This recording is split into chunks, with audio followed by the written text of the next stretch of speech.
Donc Xavier Oswald, je suis effectivement en charge du marketing et de la stratégie chez Vitality. La stratégie, alors marketing, ok, tout le monde sait à peu près ce que c'est. Sur la stratégie, l'idée c'est de travailler avec tous les intervenants dans l'e-sport, alors les marques bien sûr, mais aussi les éditeurs, les organisateurs de compétition, les institutionnels, et puis plus en corporate et en B2B avec les investisseurs, les fonds d'investissement et les partenaires qu'on a pu développer au cours de ces dernières années. Donc l'idée du workshop, effectivement, c'est de présenter un peu le secteur de l'e-sport. Je ne sais pas quel est votre degré de connaissance, mais je passerai assez rapidement peut-être sur les explications pour se focaliser plutôt sur les chiffres. On a choisi volontairement d'angler sur les opportunités de business pour les startups, ou pas forcément pour les startups d'ailleurs, mais au sein du secteur de l'e-sport. Parce que, et on va l'expliquer, mais on est aujourd'hui sur un secteur à part entière, un secteur économique à part entière, puisqu'il pèse, en tout cas il pèsera $1 milliard dans le monde à la fin de l'année. Et il y a beaucoup de choses à faire. Et comme l'a dit Émilie, c'est en construction. Bon, il y a 2,4 millions de joueurs dans le monde.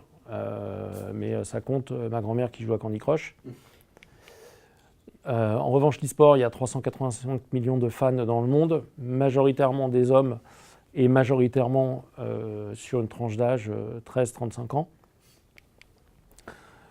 Ce qui est intéressant, parce qu'on est encore sur un marché de niche, mais ce qui est intéressant, c'est la croissance. On voit, c'est des croissances à 2 chiffres et assez intéressantes. Pourquoi une telle croissance? Parce que les marques, les médias et les éditeurs ont un intérêt commun en fait à la progression et à la croissance de l'e-sport. Pourquoi? Parce qu'au fait aujourd'hui, l'e-sport intéresse, comme on l'a vu, une tranche d'âge, les millennials élargie, puisqu'on va dire 13-35, qui sont difficiles à toucher pour les marques, difficiles à toucher, à conquérir ou à reconquérir pour les médias. Et l'e-sport est un bon moyen en fait de s'adresser à eux. Les marques qui investissent, j'ai pris un exemple aujourd'hui, on a tous les secteurs en fait de l'économie qui investissent dans l'e-sport. Traditionnellement, c'était évidemment les marques qui sont liées à l'informatique et aux jeux vidéo, donc effectivement tous les constructeurs informatiques, les équipementiers informatiques, etc. Et puis, depuis, on va dire, 2 ans, tous les secteurs en fait, de l'industrie s'y intéressent. Donc l'automobile, qui est aujourd'hui le secteur qui investit le plus dans l'e-sport. D'ailleurs, chez Vitality, on a un partenariat avec Renault Sport. Mais c'est aussi Audi, Mercedes, BMW qui investissent soit en sponsoring dans des équipes comme la nôtre, soit en fait en sponsorisant des tournois. Il y a les marques d'alcool, alors pas en Europe mais aux États-Unis. Tout ce qui est boisson, nous on a un partenariat avec Volvic, mais aussi Red Bull, mais c'est aussi Coca-Cola, Pepsi. Il y a tout ce qui est biens de consommation qui commence à arriver, Gillette le fait, enfin voilà, vous voyez que... et ce n'est que le début. Dans l'e-sport aujourd'hui, donc là c'est les chiffres sur 2017, il y a 700 millions de dollars de revenus qui sont générés. C'est majoritairement le sponsoring, un petit peu de publicité. Il y a ce que les éditeurs donnent en fait aux acteurs de l'e-sport, comme les équipes. Et puis il y a les 14% qui sont très intéressants, qui sont les droits de diffusion. Et c'est la grande différence entre le sport et l'e-sport. C'est que les clubs de foot, on va prendre le football, mais c'est valable aussi pour le basket aux États-Unis ou le football américain, vivent essentiellement, on va dire, des droits de diffusion qui sont achetés par les médias, les télévisions. Dans l'e-sport, c'est que 14%. Et c'est appelé à croître dans les prochaines années. Et ça va peser de plus en plus, en fait. Ça va dégager de nombreuses ressources pour les clubs, mais aussi pour les organisateurs de compétition. Ça, c'est la répartition géographique. D'ici, je pense que cette année, la Chine sera probablement à 30% des revenus. Ils vont doubler avec les investissements énormes qui ont lieu aujourd'hui en Chine. Je passe sur le nombre d'événements, mais l'e-sport, c'est avant tout des événements physiques en fait, qui sont organisés, des compétitions physiques, alors dans des salles, dans des stades, dans des arènes. Il y en a à Paris, on a eu il y a 3 semaines au Zénith un événement mondial autour du jeu League of Legends. Il y avait eu la même chose en septembre à Bercy sur un week-end. Pareil, un événement européen autour de League of Legends, mais il y en a plein en permanence qui sont organisés.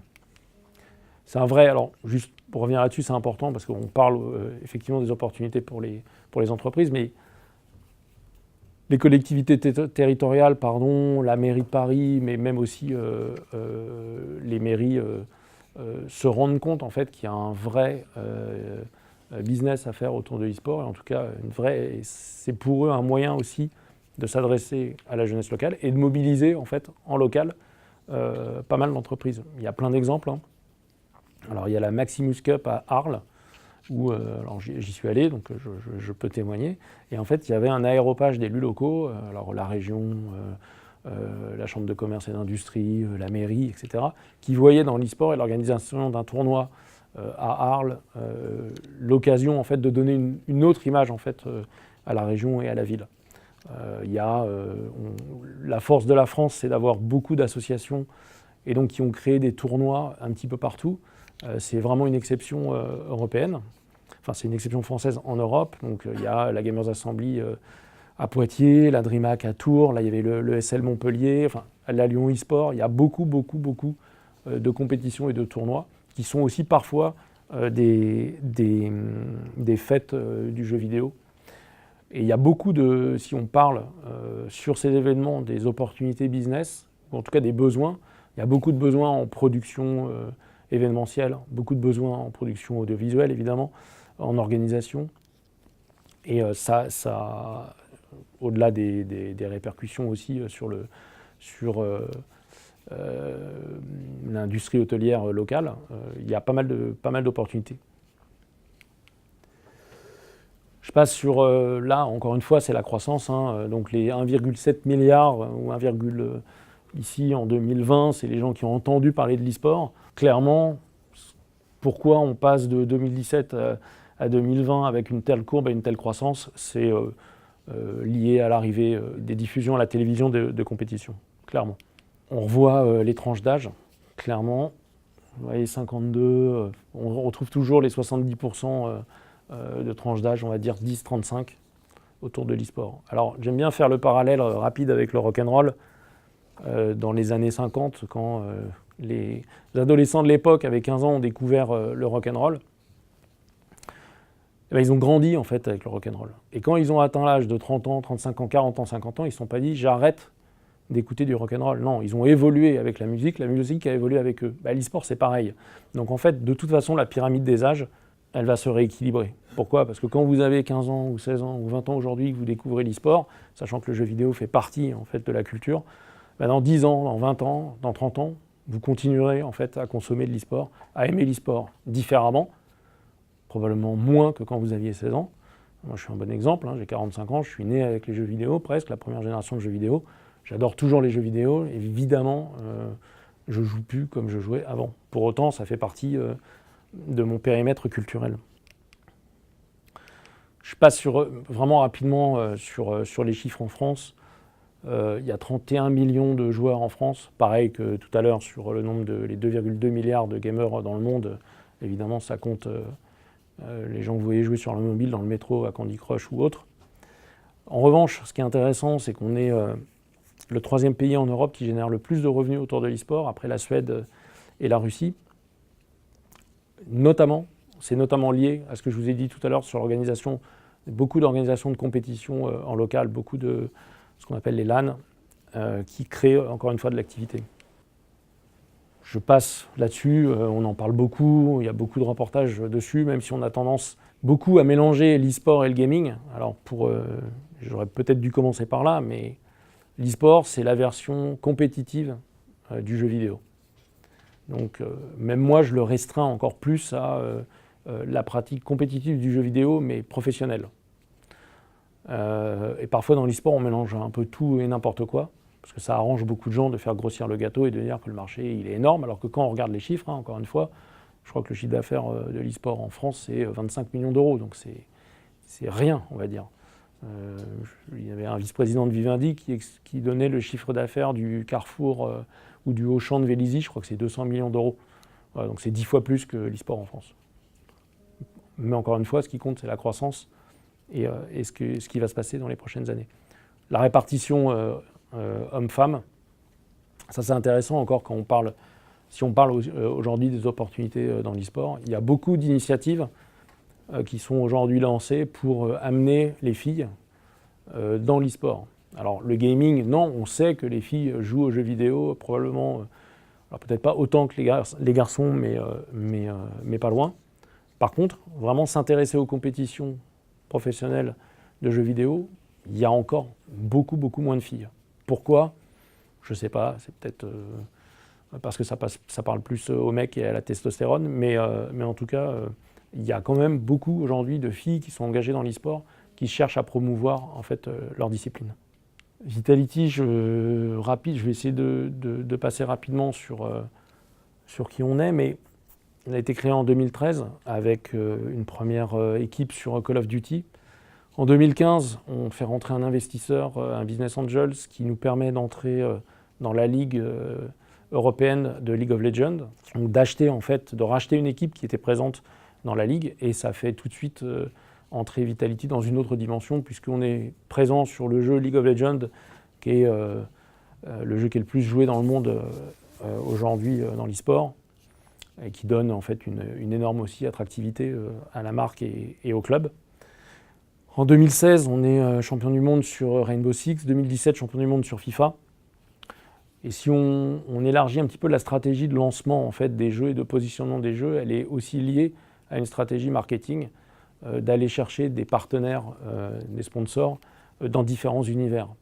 Clairement, FIFA, ça permet, aujourd'hui, on a un des seuls clubs dans le monde à avoir un équipementier officiel à travers Adidas, qui nous sponsorise. Et clairement, Adidas ne serait pas venu, ne serait pas intéressé à Vitality si on n'avait pas été présent sur le jeu FIFA. Et on a eu la chance d'avoir un joueur classé, titré champion du monde. À la fin de l'année, on a bouclé une levée de fonds de 2,5 millions d'euros auprès de Corelia Capital, qui est le fonds dirigé par Fleur Pellerin et qui fait partie du groupe Never. Kima Ventures, qui est le fonds d'investissement de Xavier Niel, et puis d'autres business angels qui nous ont permis en fait, de nous structurer, d'accélérer sur la partie sportive, mais beaucoup d'accélérer sur la partie business et de structurer la société. Important dans l'e-sport, on va y en parler sur la partie des réseaux sociaux, mais on a aussi des influenceurs qui sont des ambassadeurs en fait, de la marque et du club, et ce sont des anciens joueurs en fait. C'est un peu comme dans le football quand il y a des anciens joueurs qui deviennent ambassadeurs ou qui sont directeurs sportifs ou du recrutement. Nous, on a la chance d'avoir deux ambassadeurs emblématiques, Gotaga et Broken. Alors, ceux qui connaissent un peu le jeu vidéo connaissent Gotaga, notamment parce que c'est aujourd'hui le premier influenceur en France. Et quand il stream, c'est-à-dire quand il diffuse sur la plateforme Twitch ses parties en live, il fait des scores qui le placent dans le top 10 dans le monde, sachant qu'il stream en français. Et ça nous permet en fait d'avoir un meilleur reach auprès des marques. On est sur 11 jeux, 55 joueurs, 12 nationalités sur tous ces jeux. Alors pourquoi être présent sur plusieurs jeux ? Pour plusieurs raisons. La première, c'est qu'on occupe du coup un calendrier tout au long de l'année. Je fais le parallèle avec le sport américain. Le sport américain, quand la NFL se termine, il y a la NBA qui commence. Quand la NBA se termine, c'est la MLB, etc. Donc on occupe il y a tout le temps des compétitions avec des joueurs professionnels Vitality. Une des spécificités de l'e-sport, c'est que certains joueurs en fait, vivent en communauté, vivent ensemble au sein de Gaming House. On en a une à Berlin pour notre équipe de League of Legends et on en a une en banlieue parisienne pour notre équipe de League of Legends Academy, mais aussi pour certains de nos joueurs qui viennent s'entraîner de manière intensive avant un grand tournoi. C'est important aussi les Gaming House parce que ça permet de créer aussi un engagement avec nos fans sur le storytelling et de faire des activations avec nos partenaires. Je vais rentrer sur la partie digitale. Ce qu'il faut savoir, c'est que L'e-sport se suit principalement, évidemment, sur les réseaux sociaux, en tout cas l'actualité, et sur les réseaux sociaux, principalement sur Twitter. Alors on a développé Facebook au début de l'année. 2018, on était peut-être à 20 000 abonnés ou 30 000 abonnés sur Facebook, 3 ou 4 000 sur Insta et on avait 10 000 sur YouTube. On a mis le paquet là-dessus en produisant du contenu, beaucoup de contenu, vidéos, photos, beaucoup de stories Instagram sur nos joueurs, autour de nos joueurs, en tournoi. On a beaucoup investi là-dessus. Ça coûte très cher de produire du contenu, mais c'est indispensable aujourd'hui pour attirer, fidéliser et raconter des histoires avec nos partenaires. Une des spécificités de l'e-sport, c'est le taux d'engagement qui est phénoménal, même par rapport au sport. Je donne toujours l'exemple de notre partenaire Adidas qui, quand il tweet avec la mention Vitality, il fait 3 fois plus de taux d'engagement que quand il tweet juste Adidas sans mention de Vitality. Sachant que déjà, Twitter, pour Adidas, a déjà un taux d'engagement fort par rapport à d'autres marques. Mais avec l'e-sport, on va dire avec Vitality, mais avec l'e-sport, c'est encore plus fort. Sur notre fanbase, on est à 80-20, voilà, on retrouve un petit peu. Et là, c'est les différents jeux sur lesquels on est présent. Je passe là-dessus. Ce qui est important, c'est ce qu'on propose aujourd'hui à nos partenaires. Alors évidemment, il y a la notoriété de Vitality. On est le premier club e-sport en France et un des principaux en Europe. Mais tout ça, c'est indispensable aujourd'hui sur la plateforme de marque qu'on propose à nos partenaires. La création de contenu, on peut même on nous demande parfois de détacher des joueurs pour aller expliquer en interne ce qu'est l'e-sport ou aller faire quelques parties de manière assez fun. Ça, je pense que c'est un des secteurs qui va le plus se développer aujourd'hui, plutôt qu'aller faire du paintball ou du parachute, mais organiser des parties sympas de jeux vidéo, clairement, je pense que de plus en plus de boîtes vont le faire. Pour moi, c'est un vrai pôle de développement qu'on n'a pas forcément, nous, en tant que club, vocation à développer. Bon, la partie sales, c'est clair. La partie digitale, la partie promotion de produits, on fait vraiment un gros effort, gros investissement sur tout ce qui est merchandising et tout ce qui va autour, et ce qu'on peut proposer en licensing, en fait, à des partenaires. Et là, encore une fois, on fait le parallèle entre le modèle économique du sport et l'e-sport, et de manière globale, en fait, si vous voulez aujourd'hui adresser le marché de l'e-sport, il suffit juste de regarder ce qui se passe dans le sport. Quels sont les secteurs d'activité dans le sport, ou quelles sont les opportunités business dans le sport. À 80%, vous allez pouvoir les dupliquer dans le monde de l'e-sport. C'est exactement les mêmes problématiques sur le storytelling, le marketing, le merchandising, la partie digitale. Alors la grosse force de l'e-sport par rapport au sport, c'est que l'e-sport est 100% digital, allez, à 90%. Le challenge pour les clubs de sport, c'est de se digitaliser, et le challenge pour les clubs d'e-sport, c'est l'inverse, c'est de se matérialiser.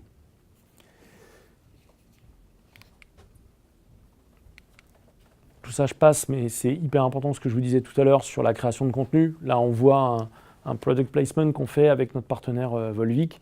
On crée des vidéos, c'est une interview d'un joueur, et voilà, on raconte une histoire. Les fans aiment bien découvrir aussi la vie des joueurs, mais encore une fois, comme dans le sport. Je passe tout ça, les différents produits. Tout le merchandising est hyper important aujourd'hui. Nous, on s'adresse en fait à des acteurs du sport en fait, qui deal avec des clubs de sport. Pourquoi ? Parce que ils ont l'habitude de bosser dans le secteur. Ils savent faire, ils savent produire en grande quantité. On travaillait avant avec une start-up qui est spécifique à l'e-sport, mais quand on arrive à un certain nombre de volumes et à un certain rythme de croissance, on va chercher là où ils savent faire. Juste le dernier slide, en fait, qui encore une fois, met l'accent sur le contenu. Et c'est hyper important parce qu'aujourd'hui, ce qu'on voit, c'est qu'il y a beaucoup d'agences, en fait, qui sont présentes dans le sport.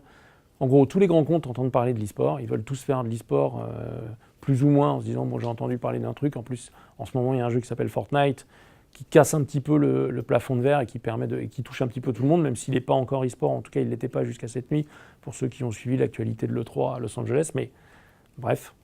Et donc, beaucoup en fait, de grands comptes s'intéressent à l'e-sport et vont mettre un petit peu de queue de budget. Aujourd'hui, ça ne coûte pas très cher d'investir dans l'e-sport, enfin, sauf quand c'est chez nous. Et beaucoup d'agences en fait, proposent des projets e-sport aux marques sans vraiment connaître ni les codes ou en proposant un peu n'importe quoi. Donc pour des boîtes en fait, qui maîtrisent les codes digitaux, enfin en tout cas d'une génération, en gros les 15-25, s'adapter à l'e-sport en fait c'est facile. Parce que vous connaissez les codes, vous connaissez le secteur. Après c'est juste le monde du jeu vidéo et la culture un peu décalée du jeu vidéo. Et la créativité autour du secteur fait la différence. Contrairement à des mecs ou des grands groupes qui ont l'habitude de faire les campagnes de pub, même s'ils peuvent être forts sur le digital, mais qui restent vraiment dans les codes habituels. L'idée, encore une fois, moi le message, je voulais qu'on échange ensemble, et moi je suis prêt à répondre à toutes votre questions et avec grand plaisir. J'ai essayé d'aller vite sur les slides pour qu'on puisse discuter ensemble, mais moi si j'ai un message à faire passer, parce que je le vois, parce que j'ai pas 25 ans, j'ai un petit peu d'expérience et je vois un petit peu ce qui se passe. Il y a énormément de choses à créer dans le secteur de l'e-sport.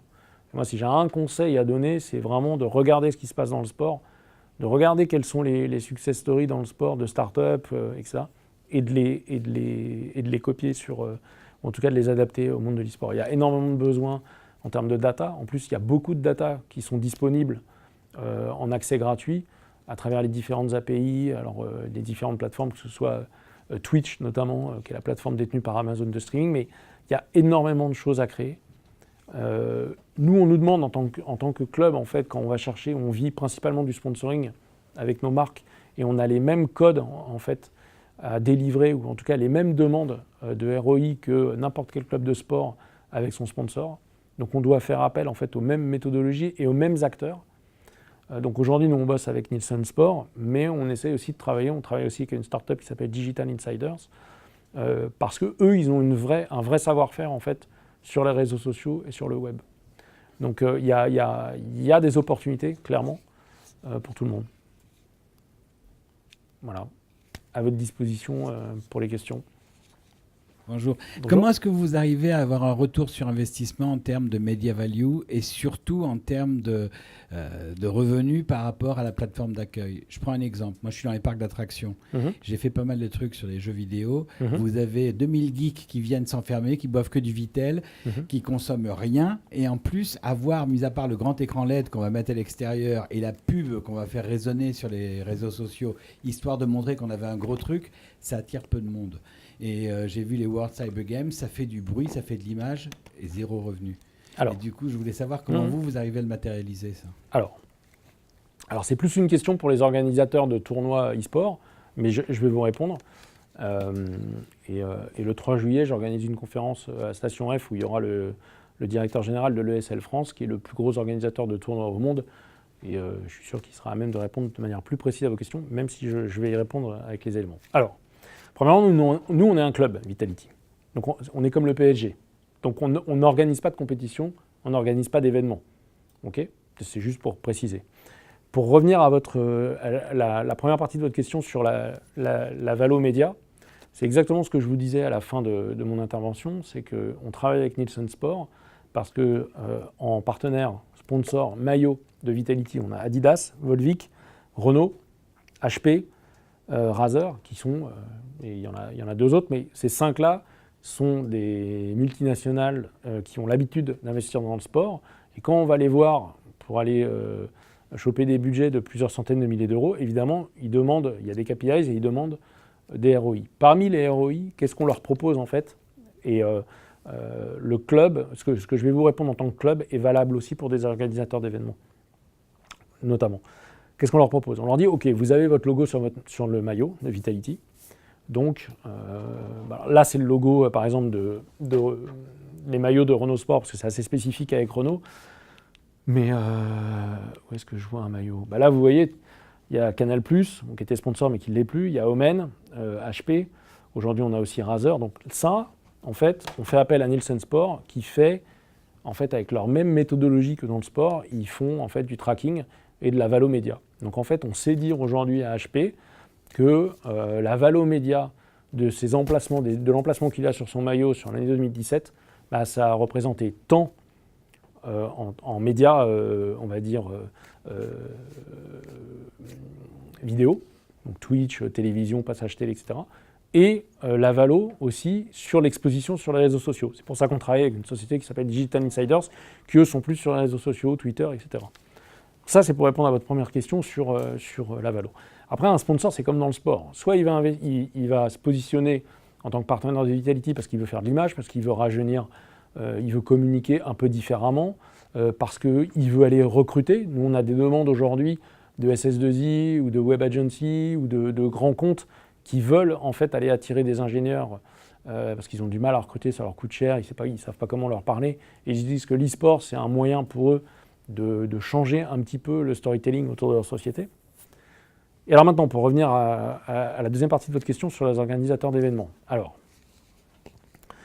il y a deux types d'événements en fait dans le jeu vidéo. Il y a, on va prendre la Paris Games Week par exemple. Donc la Paris Games Week, c'est le plus gros salon, un des plus gros salons européens du jeu vidéo avec la Gamescom en Allemagne.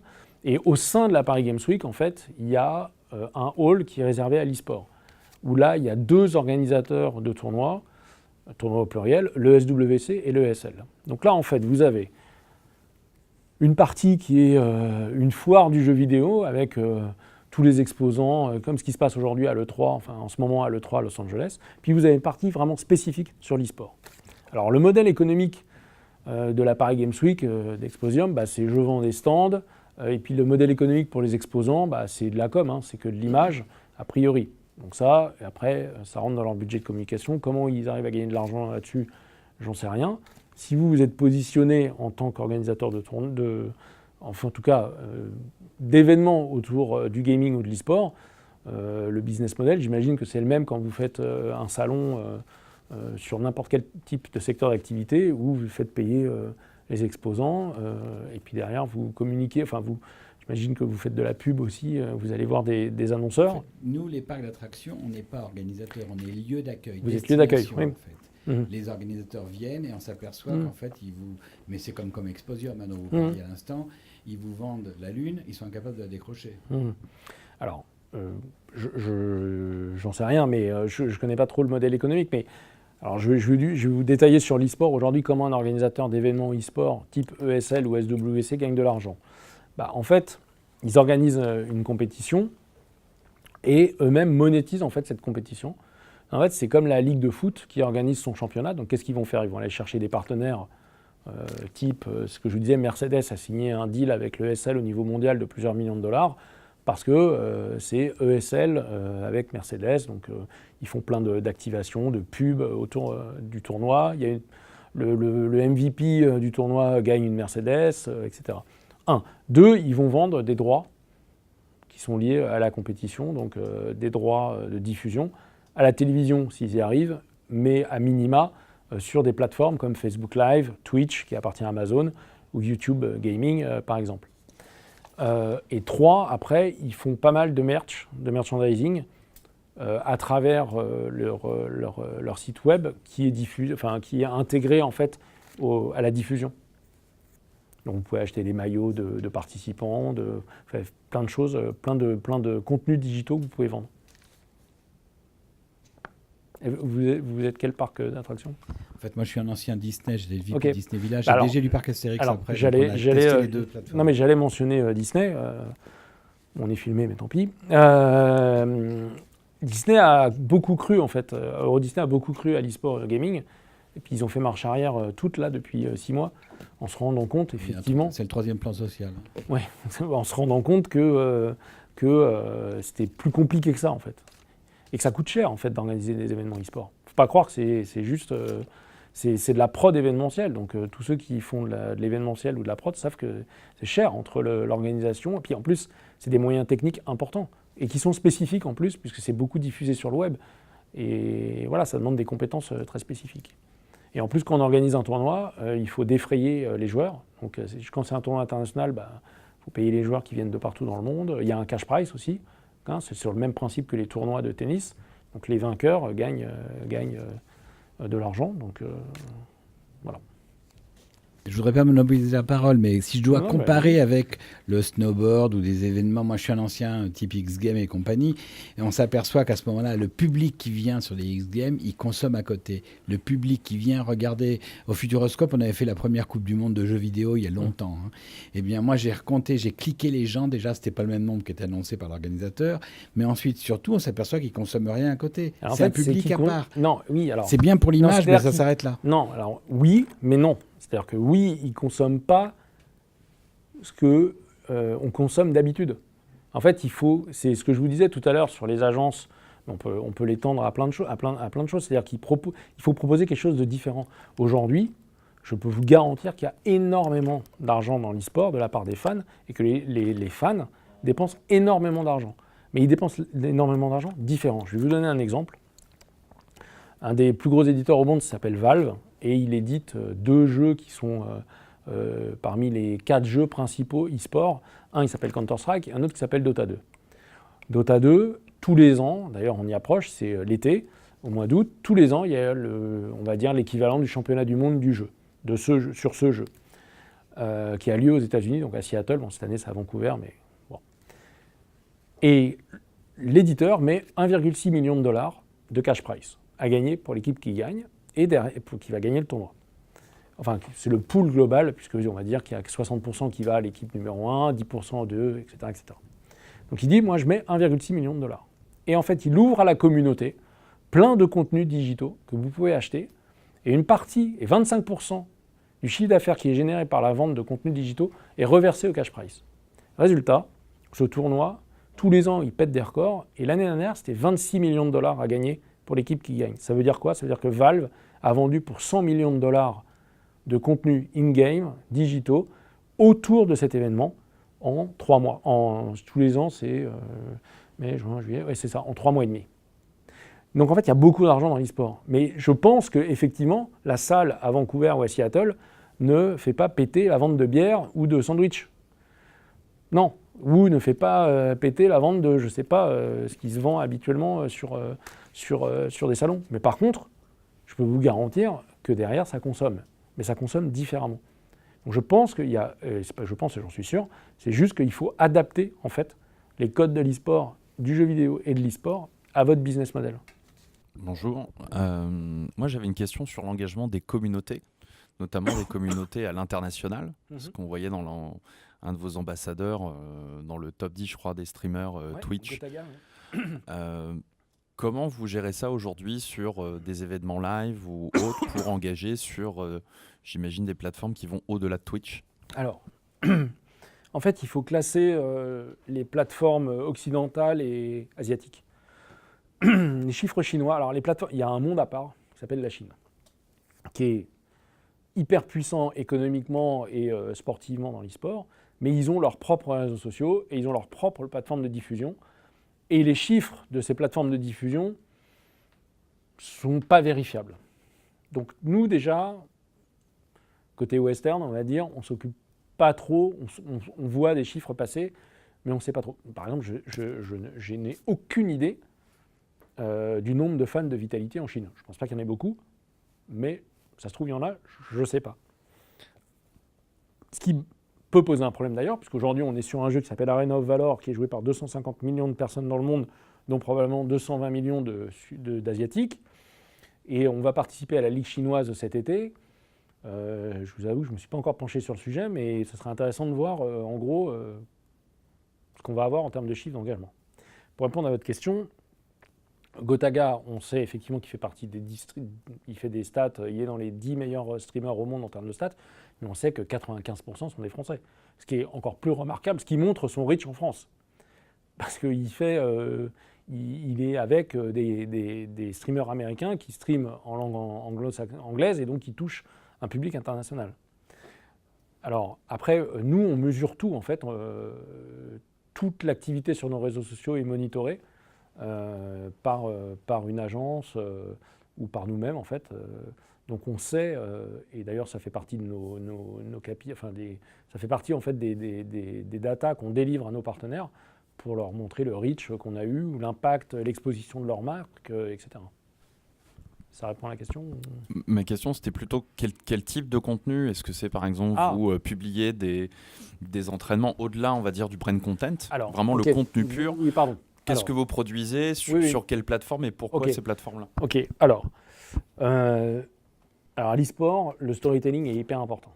Donc oui, pour répondre à la première partie de la question, il y a du branded content comme on l'a vu avec Volvic.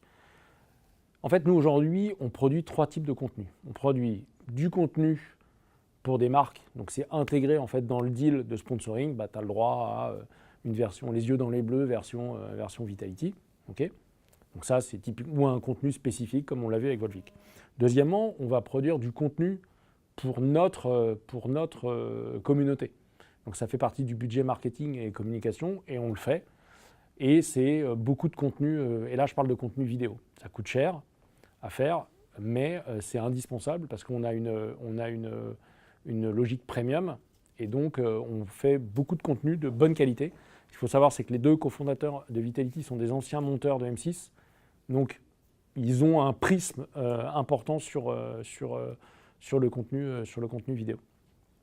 Et puis le 3e type de contenu vidéo qu'on produit, on essaye de plus en plus de produire du contenu vidéo qui sort un petit peu de ce qu'on fait d'habitude et qui n'est pas lié que à l'activité de l'e-sport. Par exemple, Broken, qui est un de nos ambassadeurs, on coproduit avec lui des clips de rap, et du coup qui nous booste nos audiences sur YouTube, qui nous ramène énormément d'audience sur YouTube. Là, à Los Angeles et à Las Vegas, on est allé à Los Angeles, à Las Vegas. Il y a une partie de l'équipe qui est à Los Angeles et à Las Vegas qui tourne du contenu autour d'un trip aux US. Il y a beaucoup d'histoires à raconter. Ça, c'est pour YouTube, essentiellement. Sachant que Twitter sert de relais pour tous nos types de contenus. C'est-à-dire qu'on met une vidéo sur YouTube, elle est en priorité sur notre Twitter. Ensuite, sur Instagram, c'est beaucoup de photos de notre équipe en situation, en tournoi, victoire ou défaite d'ailleurs, ou les à côté, un peu le backstage, ce qui se passe. Et ça marche vraiment bien. Donc sur Facebook, c'est plus pour nos fans en Italie, au Portugal et Italie, Portugal et en Europe de l'Est.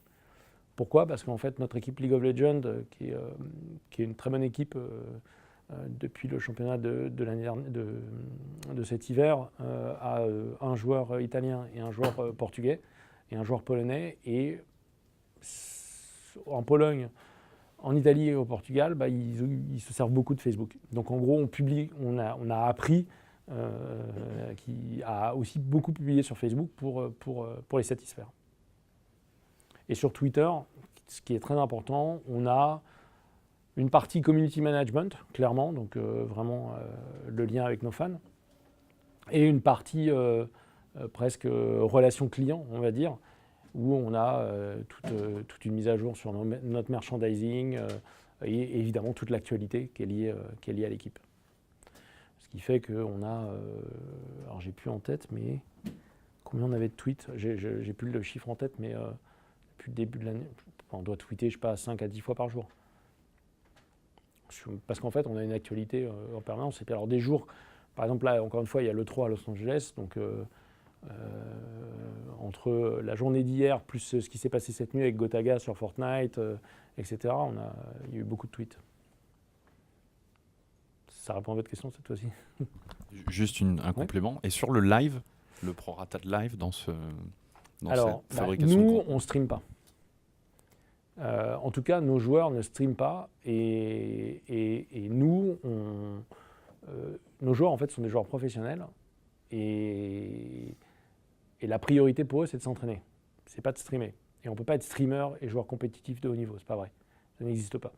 Nos joueurs sur League of Legends, ils s'entraînent officiellement 8 heures. Vous coupez 12 heures. En fait, ils s'entraînent. Ils ont un entraînement collectif.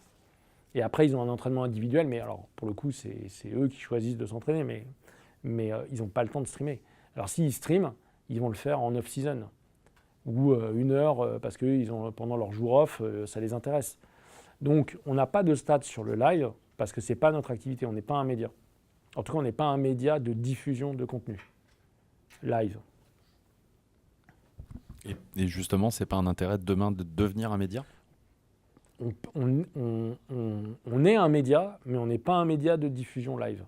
D'abord parce qu'on n'est pas organisateur de compétition, donc on ne détient pas les droits. Quand on participe à une compétition, on n'a pas le droit de diffuser la compétition. Donc on pourrait diffuser nos entraînements, sauf que je pense que le coach ne serait pas d'accord, clairement, puisqu'on pourrait voir les tactiques. Non.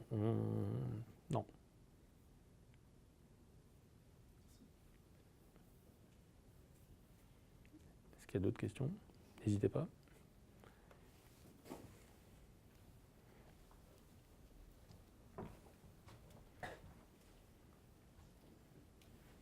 Alors une première question super rapide, parce que vous venez déjà de pas mal en parler, c'est sur la partie droit média. Je comprends que pour un club, en fait, vous n'avez pas la capacité de capturer une partie de cette valeur, ça va essentiellement pour les tournois.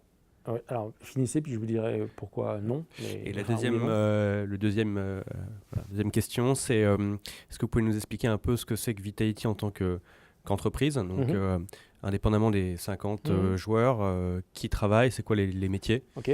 Voilà. Ok, alors sur la première partie, sur les droits de diffusion, en fait, les clubs vont toucher des droits de diffusion. Alors comment? Je vais essayer de faire vite, mais aujourd'hui, la tendance de l'e-sport, c'est de singer ce qui se passe en fait aux États-Unis avec le sport professionnel, à savoir l'organisation en franchise fermée.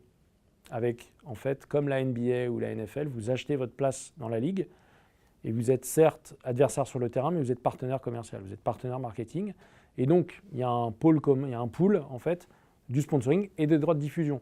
Donc, en fait, l'éditeur, généralement, qui organise la ligue, donc l'Overwatch League, par exemple, pour le jeu Overwatch, et les LCS pour le jeu League of Legends de l'éditeur Riot, en fait, Riot monétise et Blizzard monétise, en fait, et vend des droits de diffusion. Et derrière, c'est reversé aux équipes qui participent, en fait, à la ligue. Donc, on ne monétise pas en direct, on n'a pas de droit, on n'a pas les droits pour vendre les droits de diffusion, mais par contre, on en bénéficie indirectement. Okay, alors après, sur la deuxième question, sur Vitality. Donc Vitality, on est donc sur la partie sportive, il y a 55 joueurs, 8 coachs, donc c'est vraiment la partie sportive. Et puis la partie entreprise, on est aujourd'hui 8 en CDI, et on est comme un club de sport en fait. Donc il y a un directeur sportif, donc il y a les 2 cofondateurs, directeur général et président. On a un directeur sportif, on a un directeur commercial, on a un directeur de prod qui va arriver, on a une CEO et on a un directeur marketing et stratégie. Et j'allais oublier, un directeur du contenu / community manager, mais qui fait plus que le community management, qui est vraiment le lien entre Vitality et les fans et le lien aussi sur la stratégie de contenu. Et d'ici la fin de l'année, je pense qu'on sera à 12. Qu'est-ce qui nous manque? En fait, il va manquer des N-1 sur chaque dimension, avec en plus un responsable du merchandising, des responsables de production de contenu, donc vidéo. Donc ça veut dire probablement, là on embauche un directeur de prod, mais on réfléchit même à intégrer un cadreur monteur, parce qu'on a d'énormes besoins en termes de prod de contenu. Il faudra à un moment ou à un autre soulager à Michael sur la partie community management, parce que la spécificité de l'e-sport, c'est que c'est international. Donc le 3, ça s'est terminé peut-être à 5h du matin. Je ne l'ai pas vu ce matin, hein, c'est normal, ils dorment. Et puis c'est 7 jours sur 7, donc parfois c'est un peu fatigant. Donc on retrouve en fait les métiers. Et alors, je finis, puis après je reviens sur quelque chose qui va arriver aussi. On est sur tous les métiers en fait classiques d'un club de sport, associés en fait à une partie communication digitale. Donc il faut vraiment des experts des réseaux sociaux, mais un expert des réseaux sociaux, c'est pas juste j'ai un compte Twitter, c'est vraiment maîtriser les codes en plus de l'e-sport. Et ce qui va arriver de plus en plus, c'est les métiers qui sont liés à la data. Ça c'est clair. Je pense que d'ici 1 an, après notre prochaine levée, on aura un mec en charge de la data pour analyser et mieux comprendre en fait notre base de fans et son comportement, à la fois en B2B pour aller expliquer et valoriser ça à nos partenaires, mais aussi pour nous, l'utiliser en interne pour optimiser notre merchandising, notre communication et toute la partie en fait aussi qui est liée aux ventes de contenu in-game, qu'on touche indirectement à travers les éditeurs qui nous reversent une partie des gains qui sont générés. Quand vous avez des fans qui achètent sur un jeu Call of Duty par exemple, les badges au Vitality qui sont in-game, il y a une partie qui est reversée en fait aux équipes. Comme tu disais tout à l'heure dans la présentation, l'e-sport devient très grand. Déjà, il y a 1 milliard d'euros, 1 million de dollars aussi investis dedans et que ça va être énorme. Et puisque c'est énorme, il y a beaucoup de startups, beaucoup de gens qui veulent être dans l'e-sport, qui veulent faire partie. Donc, quel conseil pourrais-tu donner à une jeune startup qui veut vraiment faire partie de ce secteur et commencer son activité dedans? Alors moi, je ferai la même réponse qu'à une personne qui veut travailler dans l'e-sport. C'est-à-dire, fais des études normales et tu travailleras dans l'e-sport comme tu vas travailler dans n'importe quel secteur. Pour une startup, c'est pareil. C'est pour moi, tu dois avoir développé ton business model, ton secteur, que ce soit de la data, une plateforme, du CRM, whatever. Et tu vas adresser le secteur de l'e-sport comme tu vas adresser n'importe quel autre secteur. La spécificité pour moi, c'est qu'il faut que tu connaisses un petit peu les codes. C'est-à-dire que tu peux pas, mais je pense que c'est pareil pour tous, si tu vas bosser dans le secteur de la défense, si avant tu étais au parc Astérix, c'est peut-être pas forcément le même type d'interlocuteur. J'en sais rien, peut-être, mais je pense pas. Là, c'est pareil. Donc pour moi, le conseil numéro 1 pour une startup qui veut en fait s'adresser au secteur de l'e-sport, c'est déjà d'amener une valeur ajoutée et un service qui correspond aux besoins de l'e-sport. Et c'est pour ça que j'insistais sur ce qu'est Vitality et sur ce dont on a besoin et ce dont a besoin le secteur. On a les mêmes besoins en fait que n'importe quelle en fait, société qui adresse une cible de fans de 15 à 35. Je ne sais pas si ça répond à ta question, mais pour moi, c'est l'erreur. Aujourd'hui, on a beaucoup de jeunes qui veulent travailler, moins jeunes d'ailleurs, qui veulent travailler dans l'e-sport. Et ouais, je suis fan d'e-sport et tout. Non, mais moi, je m'en fous. Moi, ce que je veux, c'est que tu sois une brute en marketing, en sales que tu saches travailler et que tu saches apporter une valeur ajoutée à l'entreprise. Après, t'aimes le gaming, t'aimes l'e-sport, c'est bien parce que ça va être sympa, on va pouvoir discuter ensemble, mais à la limite, même si aujourd'hui, nous, je vais te dire, on a plus tendance à recruter des gens qui, à la limite, qui ne connaissent rien à l'e-sport parce qu'on va les juger sur leur qualité professionnelle, leur parcours ou leur formation. Après, on se dit que s'ils viennent bosser chez Vitality, c'est qu'a priori, ils ne sont pas allergiques aux jeux vidéo et au secteur. Mais c'est vrai, ça ne rentre pas du tout en compte. Pour une start-up, c'est pareil. Moi, si demain, j'ai une offre de service entre deux start-up et il y en a une dont le DG adore l'e-sport, mais son service est pourri ou trop cher, et l'autre, à la limite, il nous voit comme n'importe quelle autre opportunité business, je prendrai sa solution parce que c'est la meilleure, c'est tout. Vous avez dit donc que l'e-sport était en croissance fulgurante, et vous avez notamment dit aussi, si je ne me trompe pas, que... fulgurante, mais... Oui, non, ouais. Forte. Notamment aussi grâce à l'arrivée de l'e-sport à la télévision. Alors, je comprends pas très bien parce que du coup, comme on a vu aussi, c'est majoritairement ceux qui font de l'e-sport et ceux qui regardent l'e-sport, ce sont des millennials. Est-ce que vous pensez que les millennials aujourd'hui regardent encore la télé? Ils ne sont pas plus sur des iPads, sur donc, les ordis? Et si donc ce que je pose comme question est vrai, quel intérêt pour les médias, pour les chaînes de télévision, donc, de diffuser de l'e-sport qui ne serait pas forcément regardé, qui n'a pas vraiment de public? Surtout que, je pense qu'il y a à peu près qu'un seul média vraiment de jeux vidéo connu en France, c'est Game One. Et je sais peut-être qu'il y en a sûrement d'autres, mais ils ont aussi, on peut voir, ils sont surchargés entre tous les animés qu'ils ont, Alors, est-ce que Netflix pour toi c'est de la télé?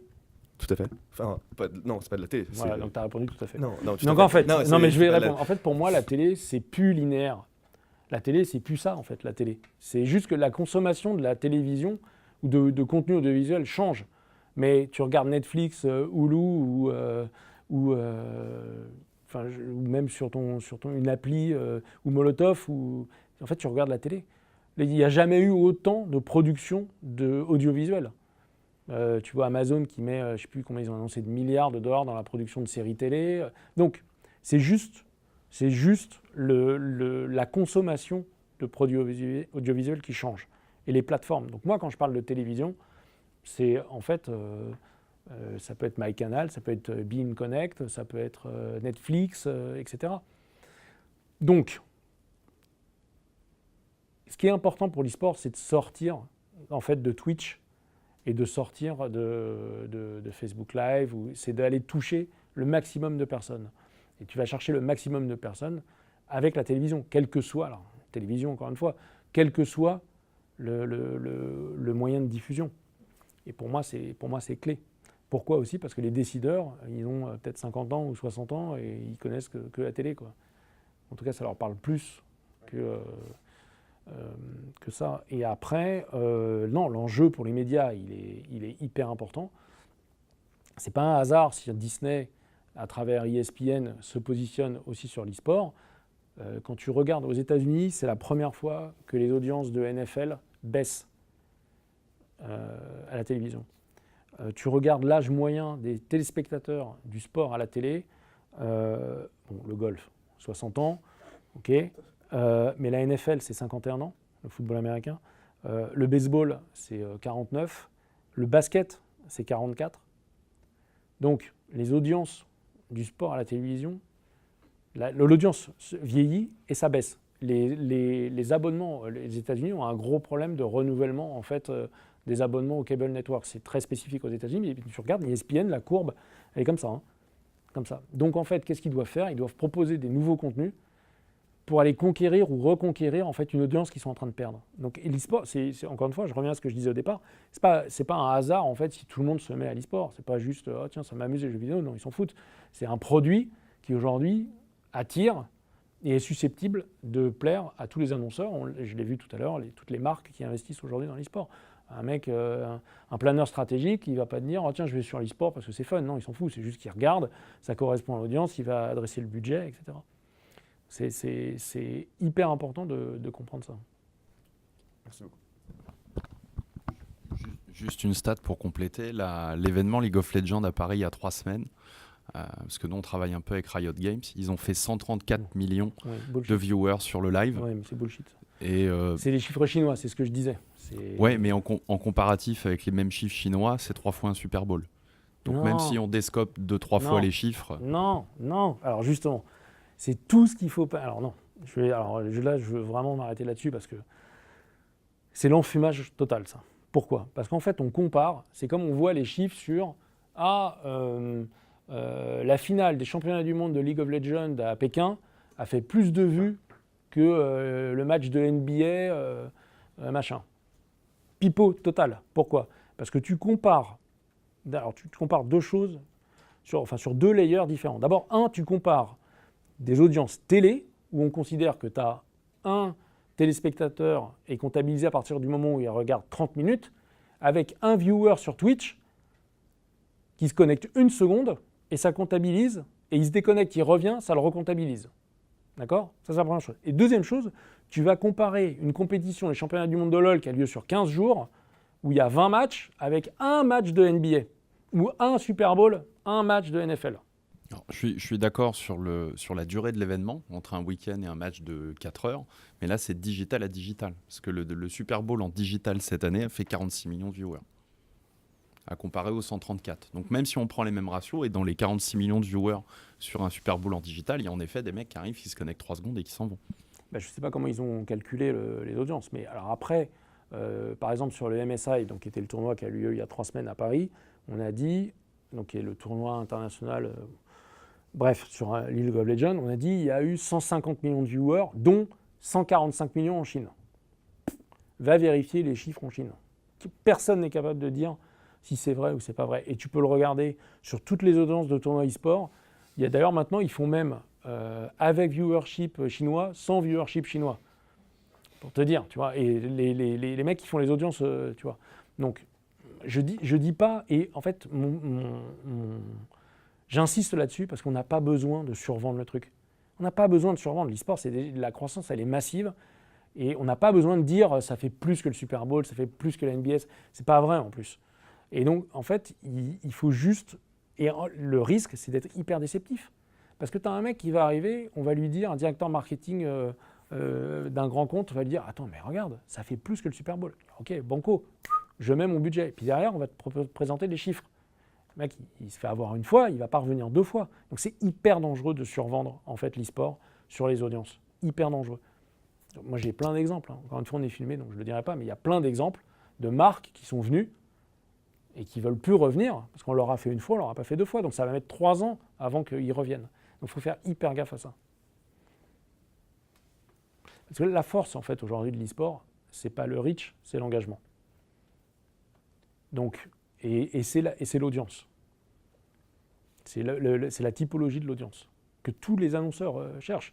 Si on arrive à convaincre Renault, Adidas, Volvic, c'est pas pour nos beaux yeux. C'est parce qu'en fait, on a une audience qui correspond à ce qu'ils cherchent aujourd'hui à atteindre et qui n'arrive pas, malgré la saturation de leurs investissements publicitaires. Super. Merci beaucoup. Avec plaisir, merci à vous.